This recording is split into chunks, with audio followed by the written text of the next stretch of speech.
दोस्तों welcome back online one-liner GK. दोस्तों देखिए, आपकी एसएससी जीडी की एग्ज़ाम डेट आ चुकी है। जो आपकी एग्ज़ाम 16 नवंबर से लेकर 15 दिसंबर तक आपकी एग्ज़ाम होने वाले हैं। दोस्तों देखिए, आपकी एग्ज़ाम के लिए हिंदी भी आपके सेक्शन के लिए मोस्ट इंपॉर्टेंट है।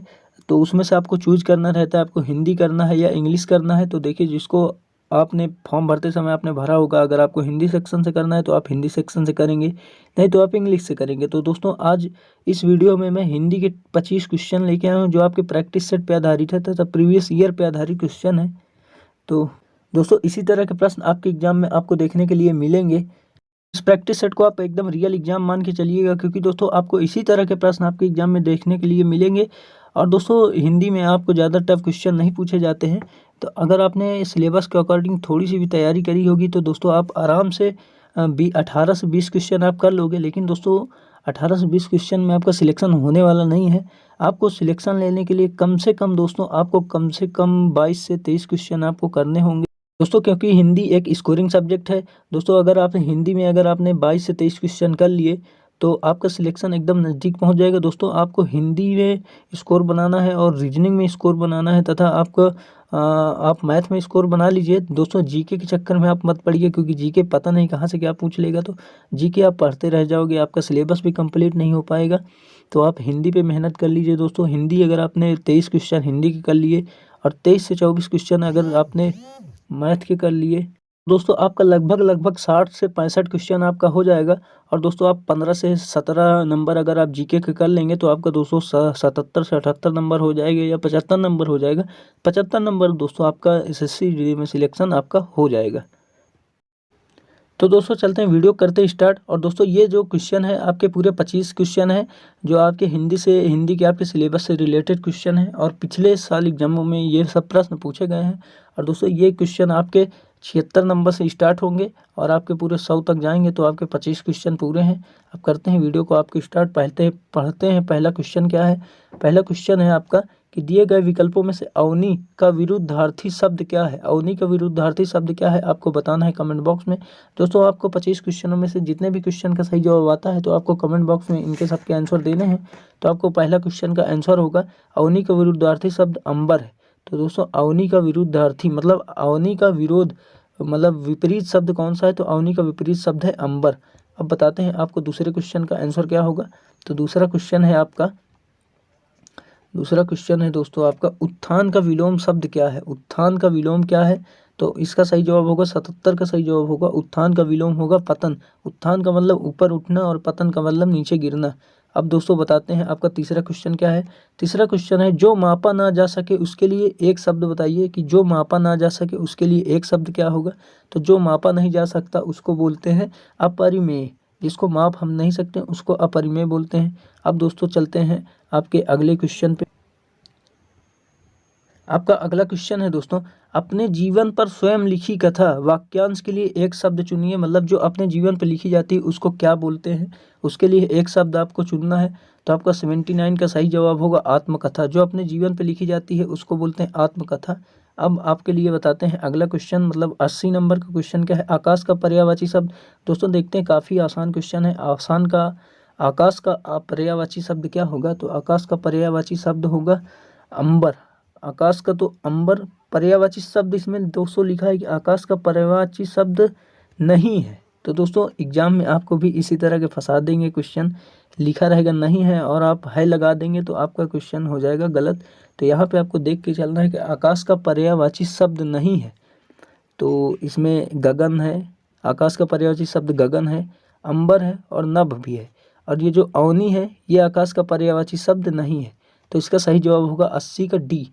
अब बताते हैं आपको 81 नंबर का सही क्या है। 81 नंबर का क्वेश्चन है कि निम्नलिखित में से समानार्थी शब्द कौन सा है जो जोड़ा सही नहीं है। तो समानार्थी शब्द इसमें से ऐसा कौन सा है जिसका जोड़ा आपको सही नहीं है। तो आपको इसका जोड़ा बताना है कि कौन सा इसमें से जोड़ा सही नहीं है। तो दांत के सामने दंत और रदन, ये जोड़ा आपका क्या है, ये सही है। दांत का जो है दंत और रदन होता है। ध्वज, झंडा का ऑप्शन बी का झंडा है। झंडा का एक होता है ध्वज, पताका भी बोलते हैं। अब बोलते हैं कमल। कमल का होता है अम्बु। अम्बु सही है, लेकिन आपका आब नहीं है। तो आब, इसका सही जवाब होगा ऑप्शन सी। 81 नंबर का ऑप्शन सी सही है। इसका जोड़ा सही नहीं है। कमल का अम्बु और आब, ये नहीं सही है। अब बताते हैं 82 नंबर क्या होगा। तो निम्न में से शुद्ध शब्द बताइए, शुद्ध शब्द बताइए। शुद्ध शब्द देखिए उज्ज्वल लिखा है, उज्ज्वल लिखा है, उज्ज्वल उज्ज्वल। इसमें से सही जवाब क्या होगा? तो आपका सही जवाब होगा ऑप्शन नंबर ए। तो उज्ज्वल जो है इस तरह लिखा जाता है दोस्तों, ये इस तरह नहीं लिखा जाता, ये तो बिल्कुल नहीं लिखा जाएगा, ये भी बिल्कुल नहीं लिखा जाएगा। तो ऑप्शन ए सही है, 82 का ऑप्शन ए सही है। ऑप्शन उज्ज्वल इस तरह लिखा जाएगा। अब बताते 83 नंबर क्या है। 83 नंबर क्वेश्चन है आपका, नीचे दिए गए शब्दों में से किसकी वर्तनी शुद्ध है? नीचे दिए गए शब्दों में से किसकी वर्तनी शुद्ध है? तो यहाँ पे लिखा क्या है दोस्तों? द्वारका लिखा है, पूजनीय लिखा है, अंतर ध्यान लिखा है, अहिल्या लिखा है। तो इसमें आपको बताना है कि इसमें से कौन सी वर्तनी शुद्ध लिखी है। तो 83 नंबर का शुद्ध लिखा है जो है पूजनीय, तो आपका गलत लिखा है एकदम से। अहिल्या भी एकदम गलत लिखा है, अंतर ध्यान भी गलत लिखा है, द्वारका सही लिखा हुआ है। तो इसका सही जवाब होगा 83 का ऑप्शन ए। अब चलते हैं दोस्तों 84 नंबर के क्वेश्चन पे, जो आपका मुहावरा से क्वेश्चन है कि अक्ल का दुश्मन मुहावरे का अर्थ क्या होगा। तो अक्ल का दुश्मन मुहावरे का अर्थ क्या होगा आपको बताना है। अक्ल के दुश्मन मुहावरे का अर्थ होगा आपका ऑप्शन सी महामूर्ख। मतलब जो अक्ल का दुश्मन है उसको क्या बोलेंगे? उसको महामूर्ख बोलेंगे। दोस्तों मित्र तो बोलेंगे नहीं, आपका मित्र तो अक्ल का दुश्मन, उसको तो ऐसे नहीं बोलेंगे। महापंडित भी नहीं होगा और शत्रु भी नहीं होगा। तो ऑप्शन सी है दोस्तों। आपको क्वेश्चन जब भी करना है चारों ऑप्शन आपको अच्छे से देख लेना है, उसके बाद ही आपको सही जवाब लगाना है। अब पढ़ते हैं 85 नंबर क्वेश्चन क्या है। कान का कच्चा होना मुहावरे का अर्थ क्या है? कान का कच्चा होना मुहावरे का अर्थ है, जिसके ऑप्शन है बहरा होना, ऑप्शन बी सुनी सुनाई बातों पर विश्वास करना, सभी पर अविश्वास करना, या कम सुनाई देना। तो कान का कच्चा होने का सही जवाब क्या होगा? जो दोस्तों सुनी सुनाई बातों पर विश्वास कर लेता है उसी को कान का कच्चा बोलते हैं। जो दूसरी की बातों को सुन के विश्वास कर लेता है उसी कान को कच्चा बोलते हैं। तो सही जवाब इसका क्या होगा? सही जवाब होगा ऑप्शन नंबर बी। अब दोस्तों पढ़ते हैं आगे क्वेश्चन क्या है। आगे क्वेश्चन है 86 नंबर का क्वेश्चन है कि नीचे दिए गए विकल्पों में से सही विकल्प का चयन करें तथा रिक्त स्थान को भरें। अब इसमें आपको देखना है कि क्या भरना है। यहाँ पे भरें, यहाँ पे लिखा हुआ है सोता है, फिर यहाँ पे लिखा है खोता है। तो आपको एक कहावत आपने सुनी होगी थी, जो सोता है वो खोता है। तो जो सोता है वो खोता है, जो भरे सो भरे, या इसमें से सही जवाब आपको देख के भरना है। ऑप्शन ए है जो सो जो, या जो उसे, जो वह, या जो वही। तो आपको देखना है कि कौन सा इसमें सही जवाब होगा। तो जो सोता है वही खोता है। इसमें जो सो, या तो इसमें अगर जो पहले नंबर पे हो जाता, ऑप्शन ए वाले में जो अगर इधर हो जाता सो इधर हो जाता, तब इसको हम मार देते टिक। लेकिन यहाँ पे मुझे जहाँ तक लग रहा है कि जो सोता है वही खोता है। ऑप्शन डी इसमें सही होगा, क्योंकि जो सोता है वही खोता है। या तो इसमें इस तरह होता, ऑप्शन ए वाला तब सही होता जब जो पहले हो जाता और सो बाद में होता, तब ऑप्शन ए भी सही हो जाता। लेकिन यहाँ पे सही जवाब होगा जो सोता है वही खोता है। अब बताते हैं आपको अगला क्वेश्चन क्या है। अगला क्वेश्चन है 87 नंबर का क्वेश्चन है। 87 तो 87 में भी आपको रिक्त स्थान ही भरना है। भारत विश्व की उन सभ्यताओं में से है जहाँ पर सिक्कों का शुरू हुआ। मतलब यहाँ पे आपको भरना है रिक्त स्थान की। भारत विश्व की उन सभ्यताओं में से एक है जहाँ पर सिक्कों का क्या, इस पे आप क्या भर सकते हो। तो इसका सही जवाब होगा ऑप्शन बी प्रचलन हुआ। भारत विश्व की उन सभ्यताओं में से है जहाँ पर सिक्कों का प्रचलन शुरू हुआ। तो भारत उन सभ्यताओं में से जहाँ पर सिक्कों का प्रचलन शुरू हुआ। ऑप्शन नंबर बी 87 का ऑप्शन नंबर बी सही है। अब चलते हैं 88 नंबर के क्वेश्चन पे। यहाँ भी आपको भरना है। आपको यहाँ भी आपका वही है, खाली स्थान ही भरना है यहाँ पर। तो अगर विद्यार्थी होंगे तो देश का भविष्य होगा। तो यहाँ पर आपको देखना है ऑप्शन आदर्शवादी और उज्जवल होंगे, या अक्लमंद या तेज होंगे, अचेत, गरिमामयी, या निडर, या उत्साही। दोस्तों सेम इसी तरह क्वेश्चन आते हैं एग्जाम में, आपको थोड़ा बहुत प्रैक्टिस कर लेना है। आपको थोड़ा बहुत खाली स्थान वाले क्वेश्चन भी देख के चलना है। आपका मेन यहाँ पे रहेगा आपका गद्यांश वाले क्वेश्चन, जो अभी आपको आगे वीडियो में दिखने के लिए मिलेंगे। तो इसमें थोड़ा बहुत आपको थोड़ा दिमाग अपनी तरफ से लगाना पड़ेगा। तो अगर विद्यार्थी आपके जो है 88 का हो जाएगा सही जवाब option number A. Option number A, यदि आपके अगर विद्यार्थी आदर्शवादी होंगे तो देश का भविष्य उज्जवल होगा। तो यहाँ पे सही जवाब होगा ऑप्शन नंबर ए सही होगा। अब बताते हैं आपको 89 का सही जवाब क्या होगा। 89 आपका क्वेश्चन है, मैं मंत्री की क्षमता से आपको धन्यवाद देता हूँ, गलत है। आपको इसमें सही जवाब क्या भरना है, आपको थोड़ा क्वेश्चन पहले पढ़ लीजिए। मैं मंत्री की से आपका धन्यवाद देता हूँ, तो यहाँ पे चारों ऑप्शन में से आपको अपने हिसाब से सोचना है। अपने हिसाब से क्या आप सोचेंगे, यदि आप प्रैक्टिस करे रहेंगे तो इस तरह क्वेश्चन आप कर लेंगे, नहीं तो आप तो गलत करके ही आओगे। तो आपको ये भी ध्यान देना है कि एग्ज़ाम आपका माइनस मार्किंग है, तो आपको गलत नहीं करना है। जो भी क्वेश्चन आपको आते हैं वही क्वेश्चन आपको लगाने हैं। तो मैं मंत्री की हैसियत से आपको धन्यवाद देता हूँ, मतलब मैं मंत्री हूँ, उसकी हैसियत से आपको धन्यवाद देता हूँ। इसका सही जवाब होगा ऑप्शन नंबर सी, मैं मंत्री हूँ उसकी हैसियत से आपको धन्यवाद देता हूँ। आपको समझ में आया होगा। अब आपको बताते हैं दोस्तों, आपका 90 नंबर का क्वेश्चन है, जिस वाक्य में इसलिए और क्योंकि, लेकिन, परंतु तथा आदि समुच्चय बोधक शब्द जुड़ते हैं उन्हें क्या कहते हैं। उन्हें संयुक्त वाक्य कहते हैं, मिश्र वाक्य कहते हैं, सरल वाक्य कहते हैं या विधान वाक्य कहते हैं। तो दोस्तों ये थोड़ा व्याकरण से संबंधित प्रश्न है, तो 90 नंबर का सही जवाब होगा ऑप्शन नंबर ए। उसको बोलते हैं, क्या बोलते हैं उसको, संयुक्त वाक्य बोलते हैं। अर्थात संयुक्त वाक्य किसको बोलते हैं, जिस वाक्य में इसलिए और क्योंकि, लेकिन, परंतु आदि समुच्चय बोधक शब्द जुड़े होते हैं उन्हें समुच्चय वाक्य दोस्तों उन्हें संयुक्त वाक्य कहते हैं। तो अब चलते हैं अगले क्वेश्चन पे।